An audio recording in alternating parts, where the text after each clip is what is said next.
Hello, welcome to Invictus Motors. I've got a bit of a surprise in terms of a Porsche 911. This came from a very quirky place where the spec, just the overall look and feel of this 911 will basically say everything you really need to know about it. But the video is also to cover what the Porsche 911, the 991.2 is all about. The 991.2s were basically produced from in and around 2014 to 2015 up to 2019. You could have bought the 991.2s. These were basically the facelift to the Porsche 911, the 991.1, which was a big, huge thing being launched in 2011 at the Frankfurt Motor Show. And one of the biggest changes that Porsche ever went through is basically across their platform, whether that be a Cayman, a Boxster, a 911, they stopped being naturally aspirated, but being twin turbocharged. And the 911 is really that twin turbocharged, Porsche 911. Obviously, there's not much to see from an engine point of view, but I'll still lift that rear lid.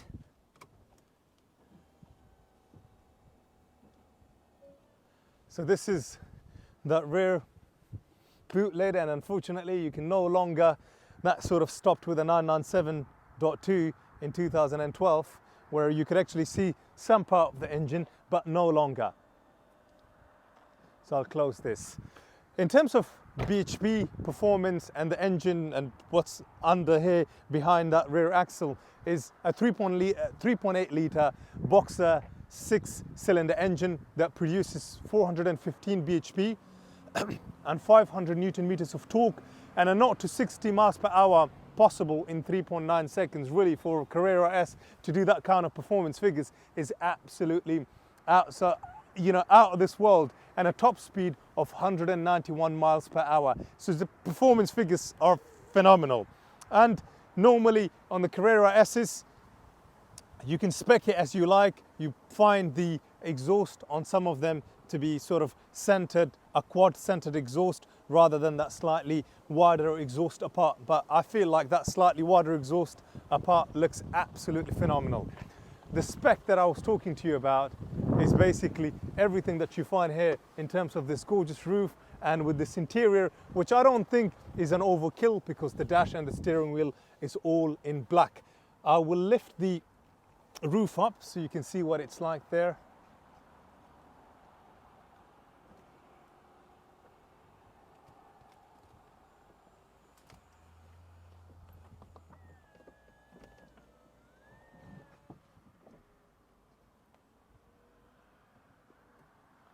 So this is with the roof up. Personally, I think if you want a 911, you ought to have it with a bit of a character, and the white with this gorgeous burgundy sort of a roof look out of the world. And you've got these beautiful classic silver, memory serves me correctly, 20-inch alloys with the red calipers that you tend to normally find on the Carrera S. Let me just unlock that door.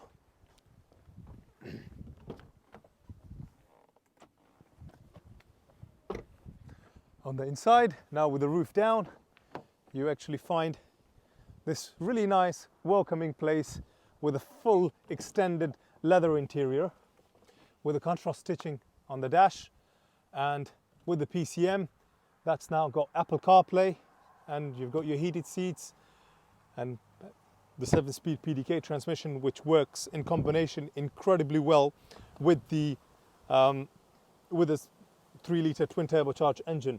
And then if I was to actually put the roof back down, for the first time, the 991.1 had a wind deflector built in, rather than you having to manually get out there and put a wind deflector. Simply at a press of a button, this wind deflector is up, and voila. And it doesn't take away from having that practicality by at a press of a button, put the wind deflector back. And the convertibles, if you've got bigger adult kids, still gives you that extra space where they're not sort of inconvenient by the coupe roof, so if they've got any short journeys, they can, I'd say, comfortably sitting in the back of a convertible rather than a coupe. But kids would be absolutely fine in any way, form or shape.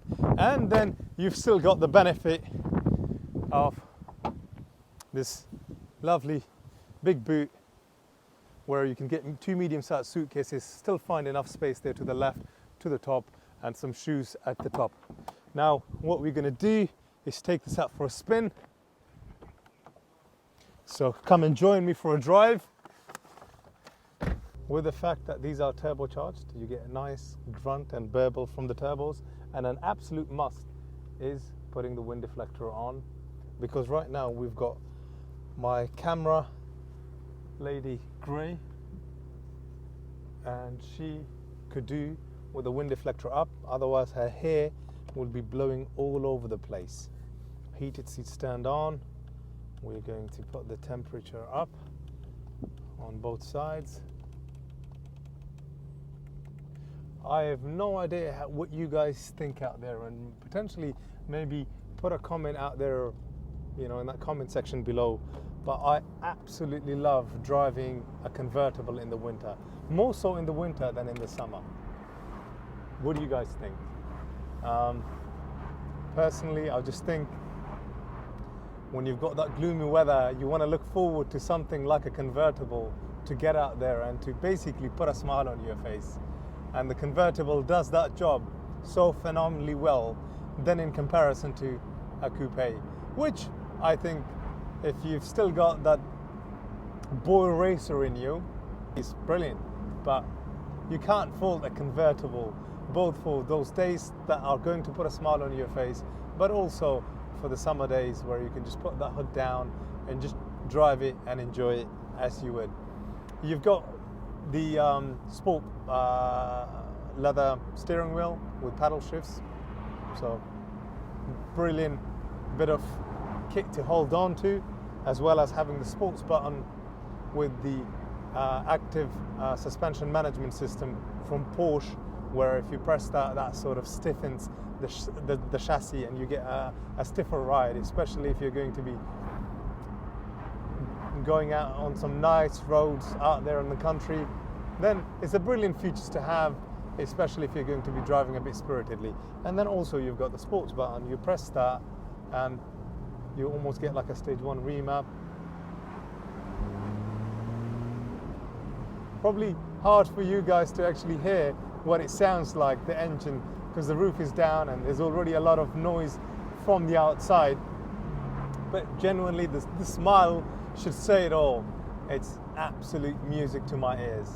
And I will pull over in about sort of 30 seconds, put the roof back on, and hopefully capture the true essence of this 3-litre twin turbocharged 6-cylinder boxer engine, because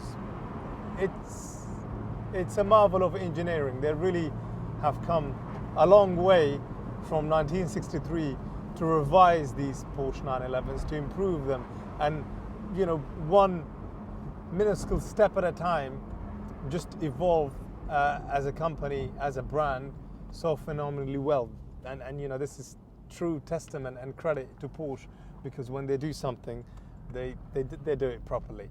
So the fact that they waited such a long time to turbocharge all their 911s and the Boxsters and Cayman, and then to actually produce such a refined, so well made and such a well put together product is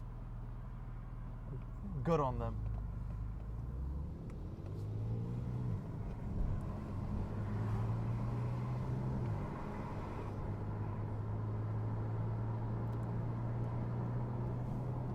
Just putting all my windows up as well.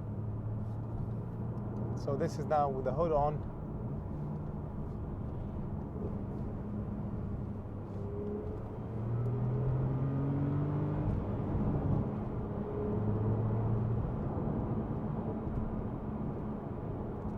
And you don't need to drive one of these really fast to kind of enjoy it, to get the most out of it from an experience point of view.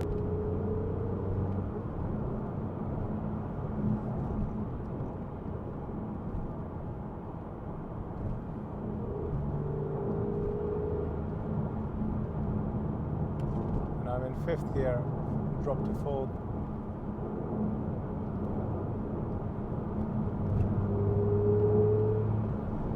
And as it stands, I think less than a couple of 100 miles ago, this has had brand new tires all around, so that's one less expense on one of these.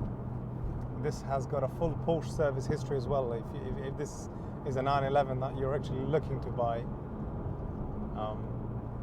and the next service is due in December 2024. And in terms of an age, this is a 2017 plate Porsche 911 Carrera S.